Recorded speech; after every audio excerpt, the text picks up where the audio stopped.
Presidente Lula recebe líder da Venezuela, Nicolás Maduro, no Palácio do Planalto após 8 anos sem visitar o Brasil. Supremo Tribunal Federal anula a condenação da Lava Jato a ex-deputado federal Eduardo Cunha. E você vai ver também. Novo ICMS deve provocar aumento no preço da gasolina em junho. Há poucos dias do prazo de entrega para a declaração do imposto de renda, Receita Federal alerta sobre novo golpe. Rússia ataca Kiev, capital da Ucrânia, mesmo durante o dia. Pesquisa sobre reputação das empresas mostra que muitos profissionais buscam valores que vão muito além do salário. Agora, no Jornal das 18h30.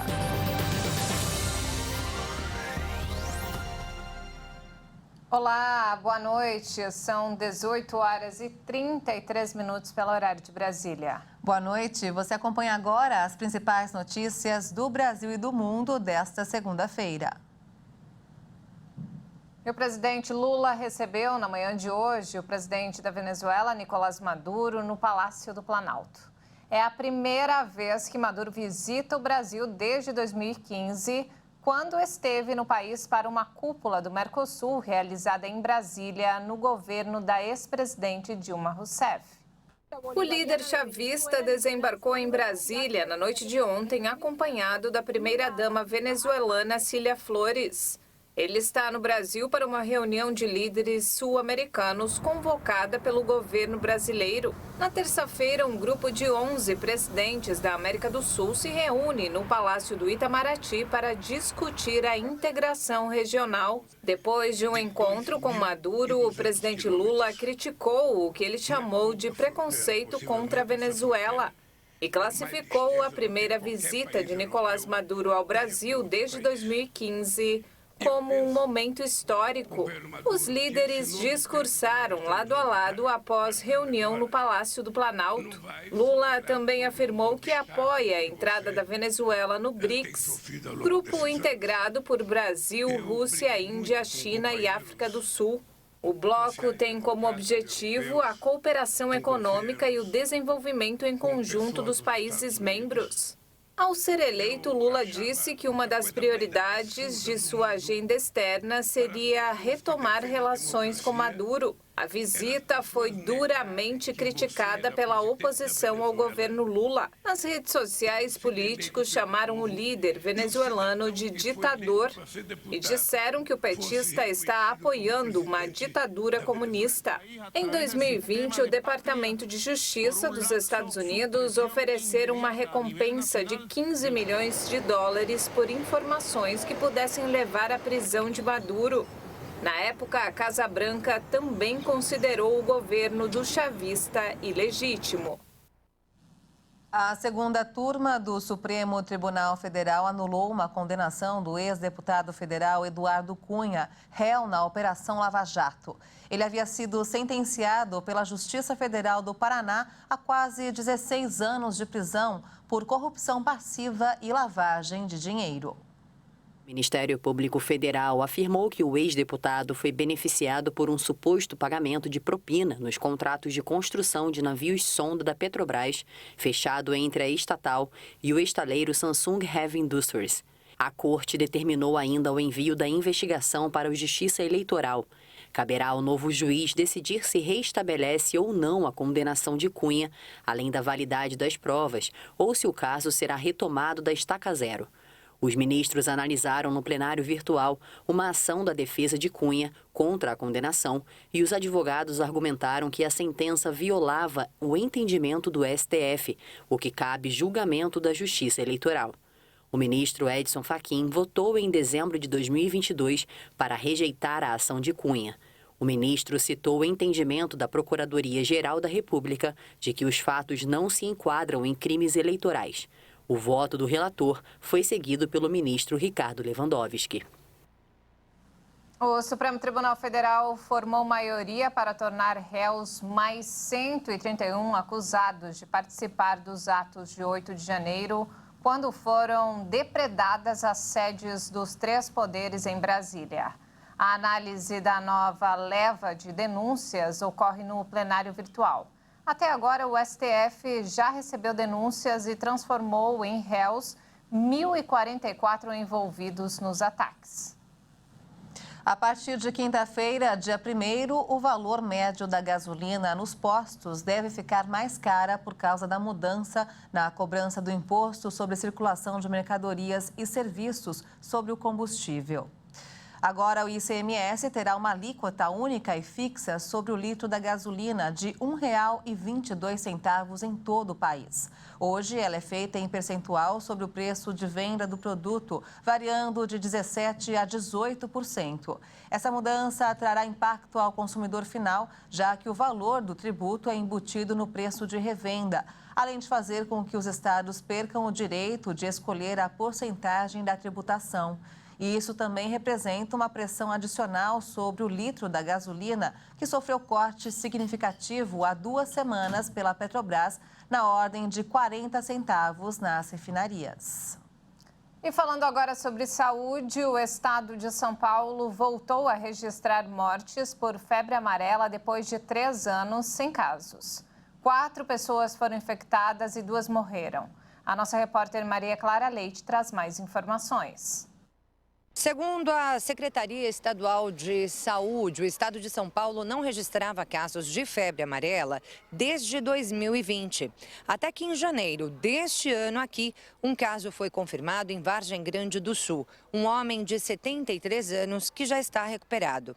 Depois, em fevereiro, 2 casos foram confirmados no município de São Sebastião da Grama. Um paciente morreu e o outro se recuperou. O 4º caso aconteceu em abril, em São João da Boa Vista, com a morte do paciente. O vírus da febre amarela é transmitido pela picada de mosquitos transmissores infectados e a doença não é passada de pessoa para pessoa. Os primeiros sintomas são febre alta, calafrios, cansaço, dor de cabeça, dor muscular, náuseas e vômitos. A forma mais grave da doença é rara e costuma aparecer após um breve período de bem-estar, de cerca de 2 dias, quando podem ocorrer insuficiências hepática e renal, pele e olhos amarelados, manifestações hemorrágicas e cansaço intenso. Desde o primeiro caso registrado no estado de São Paulo, ações de vacinação foram realizadas nos municípios com contaminações e também nos vizinhos.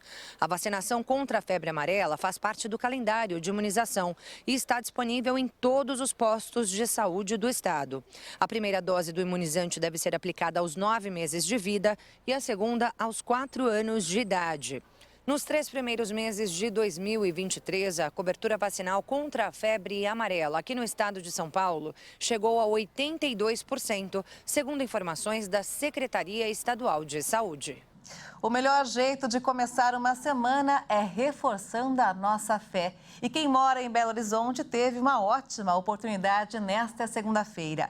O missionário R.R. Soares realizou hoje o 2º dia da campanha 2 Dias de Milagres em Belo Horizonte. Vamos ver. Eu creio que eu vou vir buscar minha bênção. Eu tô querendo essa bênção de muito tempo. Há 9 anos, Lucinda Bernardes anda com a ajuda de muletas enquanto espera a cirurgia para a colocação de próteses nos quadris.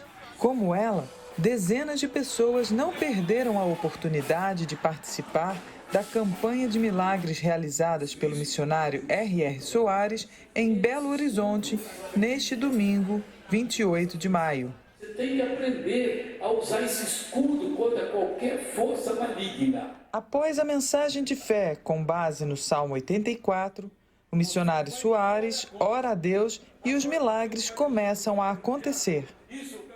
Vai marchando, pessoal, levantando o joelho e pisando firme. Se agora é um vitorioso, a glória de Deus está sobre a sua vida. A glória de Deus não vai deixar você envergonhado. E olha só quem também recebe a bênção. Lucinda, que veio com fé e recebeu o seu milagre. Qual era o seu problema? É dor de desgaste no joelho e no quadril. Só tinha que andar com essa muleta aqui. Que andar porque dói muito. Dói muito. E agora? Agora não tá doendo, não. Tá doendo, nem vai doer mais. Quanto tempo estava usando ela? 9 anos. 9 anos, pessoal. Anda agora, Lucinda de Jesus. Anda, filha de Deus. Olha que coisa bonita. Esse Deus é tremendo, pessoal. Oh, glória a Deus. E veja a seguir, há poucos dias do prazo de entrega para a declaração do imposto de renda, a Receita Federal alerta sobre novo golpe. E ainda, a pesquisa sobre reputação das empresas mostra que muitos profissionais buscam valores que vão muito além do salário. Nós voltamos em instantes. Até já!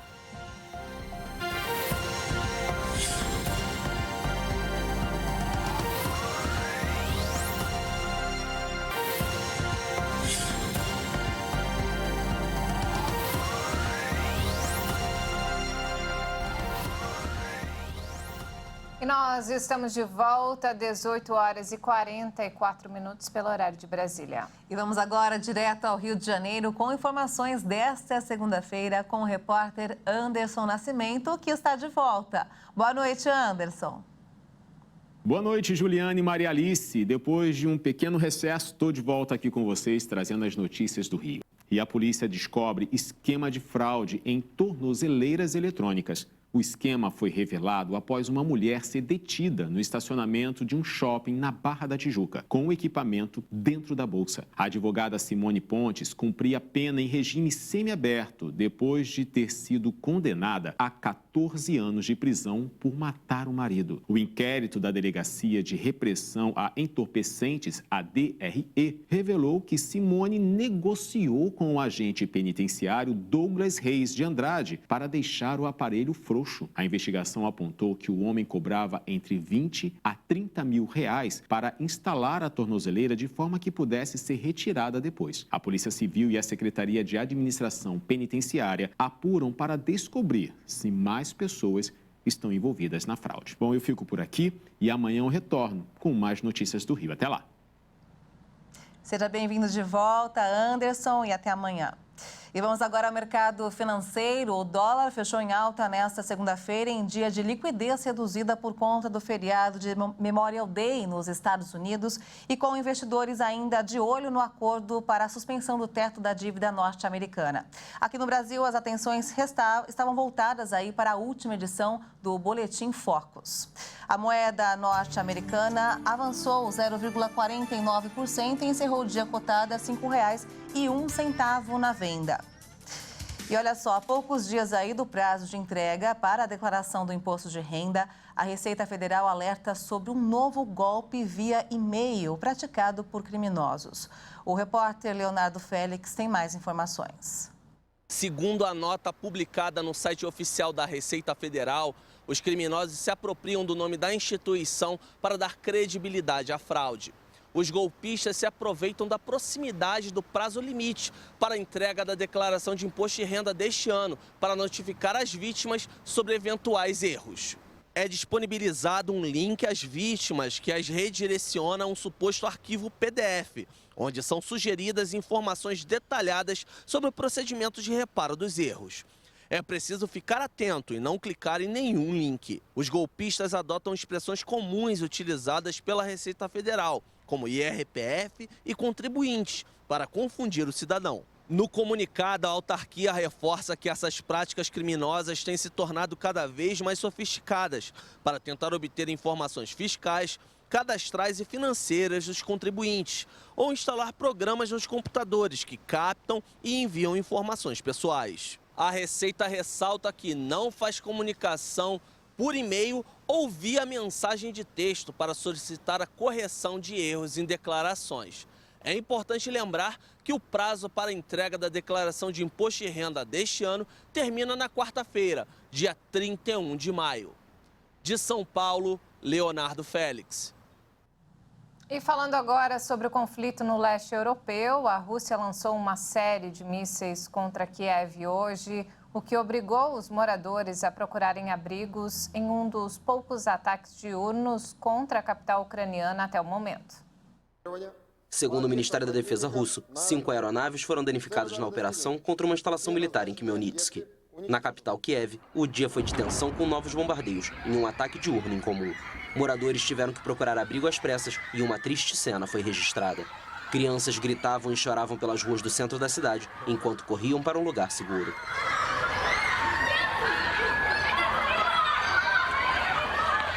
Ao fundo, sirenes tocavam. Os alarmes voltaram a soar de manhã, seguidos de uma série de explosões às 11h10 locais, 5h10 da manhã em Brasília.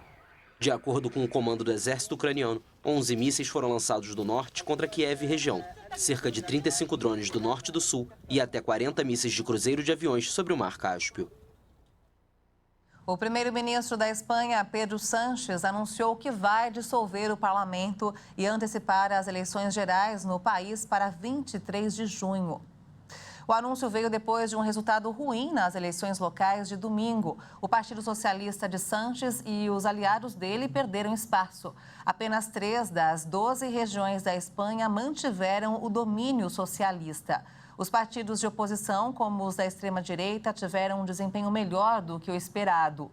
Pedro Sánchez chegou a dizer várias vezes que cumpriria o mandato até o fim, mas mudou de ideia. As eleições gerais estavam previstas para dezembro deste ano. E de volta ao Brasil, chegou a hora de falar de futebol.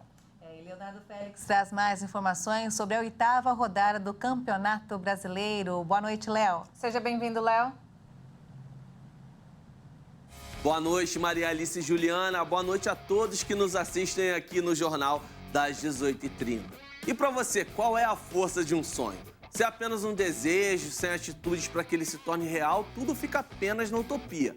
Mas se a fé, trabalho, esforço, dedicação e investimento, essa ideia se transforma em realidade.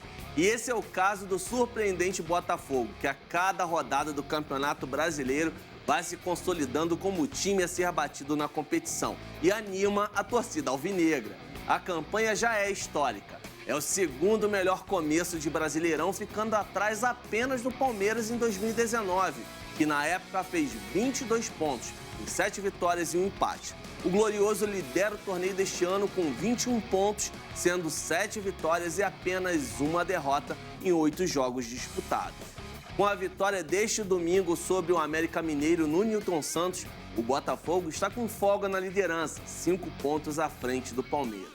Depois dos rebaixamentos para a Série B, virar SAF para se reestruturar no futebol e ver o técnico português Luiz Castro balançar no cargo após maus resultados no Campeonato Carioca, o clube vê a real possibilidade de conquistar o Campeonato Brasileiro. Título que não ganha desde 1995, faz um tempão, né? Destaco também a vitória de virada do São Paulo em cima do Goiás, no Morumbi. O tricolor já é o terceiro colocado com 15 pontos. Fiquem atentos a mais um trabalho de qualidade do técnico Dorival Júnior. E na Neoquímica Arena, ufa, hein? O Corinthians finalmente venceu com Vanderlei Luxemburgo, 2-0 no Fluminense. O Timão se aproveitou de contra-ataques para ganhar do tricolor carioca, com 2 gols de Roger Guedes. E no Mineirão, o jogo pegado e equilibrado entre Atlético Mineiro e Palmeiras, que ficou no 1-1. Mas o que mais marcou mesmo foi a discussão do técnico Abel Ferreira com o diretor do clube. No meio da confusão, o treinador português tomou o celular de um jornalista que registrava imagens do fato. Que coisa feia, hein, Abel? Fica ligado, fica de olho, hein? É isso aí. Eu fico por aqui. Boa noite a todos. É com vocês, Juliana e Maria Alice. Léo, muito obrigada. Ótimo início de semana para você. Obrigada, Léo, e até quarta-feira. Olha só, qual é a sua prioridade na hora de procurar um emprego?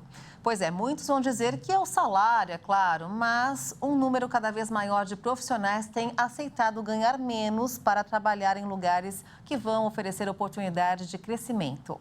É isso mesmo, é o que mostra uma pesquisa de recursos humanos. Afinal, quanto vale um sonho? Quem vai trazer a resposta é a nossa repórter Maria Clara Leite. Há pouco mais de 2 anos, Johnny era supervisor de vendas em uma empresa onde atuava há quase uma década. Tinha um emprego estável, quando outra companhia ofereceu a ele uma nova oportunidade, com a mesma remuneração e iguais benefícios, mas num cargo inferior. E acredite, ele aceitou a oferta. Eu já os conhecia meio de que propagandas, eventos, então pela maneira que eles trabalham, muito mais flexível, dá autonomia para o colaborador, né? E eu sempre busquei isso, ter uma autonomia de trabalho, uma tranquilidade, um ambiente mais leve para trabalhar. Então, foi juntando esses fatores que me despertou um interesse. O Johnny é só um entre muitos trabalhadores que trocariam de emprego por causa da empresa, se essa for uma companhia que eles admiram e acreditam. Uma pesquisa feita com 3.500 candidatos mostra que mais da metade deles fariam exatamente o que o Johnny fez. O estudo online com pessoas que navegam em sites de carreira, feito pela Radiance, agência de publicidade voltada a recursos humanos, buscou entender o que motiva os profissionais atuais. 54% deles afirmaram que procuram em um emprego valores que vão muito além de um salário, como explica o representante da empresa responsável pelo levantamento. A gente está falando de equilíbrio vida pessoal-profissional. A gente está falando de respeito, de pessoas para trabalhar, né? Para aprender, para se desenvolver, para se desafiar. Então, as pessoas estão olhando cada vez mais para as coisas, não necessariamente em dinheiro. O dinheiro ele é importante, não me entenda mal, mas ele é relativo porque é isso. Eu não vou trabalhar numa empresa em que eu não tenho confiança no meu time, nos meus pares, ou que eu me sinto assediado no sentido de trabalho, né? De ser pressionado, tal, que eu não tenho tranquilidade, a tal da saúde mental. Mais de 30% dos entrevistados disseram priorizar a missão e o propósito da empresa quando procuram um emprego. Elas querem compartilhar valores e saber o que as empresas estão fazendo para o mundo, né? Muito mais do que você gerar crédito ou você ajudar, enfim, a curar doenças e tudo mais. Que, de novo, o propósito, a missão, não existe a mais nobre ou menos, a melhor ou pior, tem aquela com a qual eu me identifico. Então, as informações mais importantes da sua empresa, da sua reputação, da sua missão, da sua cultura, seu jeito de trabalhar, tem que estar no site de carreira. E o Jornal das 18h30 fica por aqui. Você acompanha outras informações durante a nossa programação. Uma ótima noite para você. Obrigada pela companhia, ótima noite para você e ótimo início de semana. Até mais.